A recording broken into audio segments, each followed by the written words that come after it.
G'day everyone, and welcome to another edition of the Tackle Bench presented by Fishing World. Today I'm looking at some of the gear from Icey Tek and Freeflow. We're really talking about fish care today.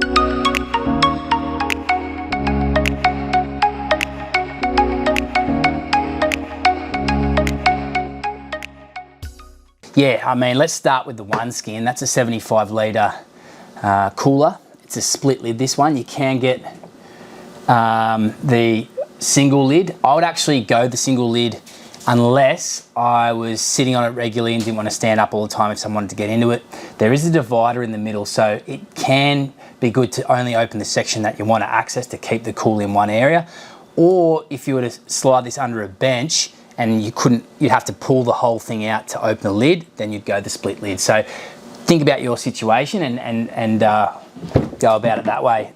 The divider also can be a chopping board as well, so pretty handy for filleting fish or whatnot.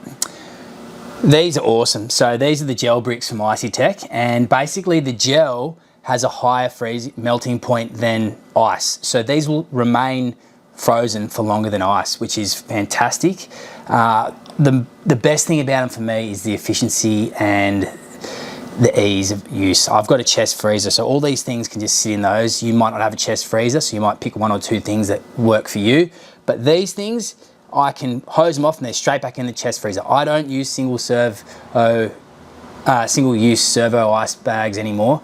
It's all in there. So these things have all paid for themselves after 4 or 5 uses. And I've had this thing for 2 years, still going strong.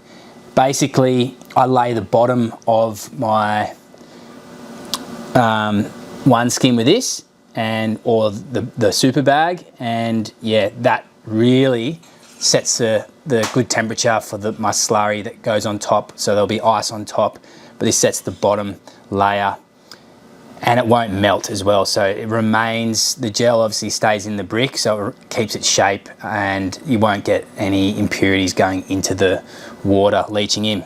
The next thing is Freeflow Club. And these guys are awesome. They've donated a heap of these for us to take to the Solomon Islands for the locals over there, because obviously ice machines and even servos aren't there. So they've got to come up with ways to look after their fish, and this is a fantastic way.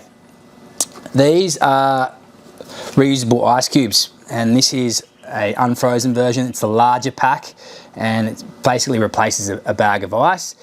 You can use these again and again and again, just don't lose them. My tip is you pour the whole thing in over and it sort of envelopes your fish, which is really important as opposed to just having a layer on the bottom. You need to have both working together for a superior sort of slurry. But then just to hose them down in the cooler and then put them straight back in the bag.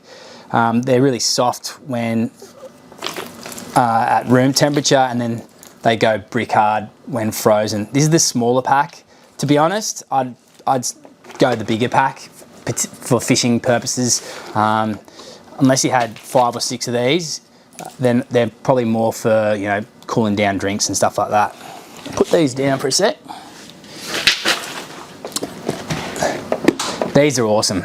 I whack these guys in the night before I head out to cool down the cooler. And also they melt. So this is a marine brick of ice. So I've gone out wide, found some nice blue water, filled up these silicone trays from Freeflow with ocean water. So this will melt, but it will melt into the slurry of ocean water. So it won't jeopardize the integrity of that marine environment that I'm trying to replicate in my slurry. These are fantastic. They obviously, brick block ice will hold for a long time, and so there's 2 sizes of these. This is the smaller of the 2 sizes. Yeah, the silicone won't leach petrochemicals like an ice cream container will if you're doing that already, and the ice cream container eventually breaks. Definitely these are a long-term investment and work an absolute treat. Cannot yeah, doff the hat to these guys enough. Great company. Anyways, interesting to see how people run their systems on their boats, but this is how I do it, and it's slowly developed with these new products over time. Hope these tips helped you.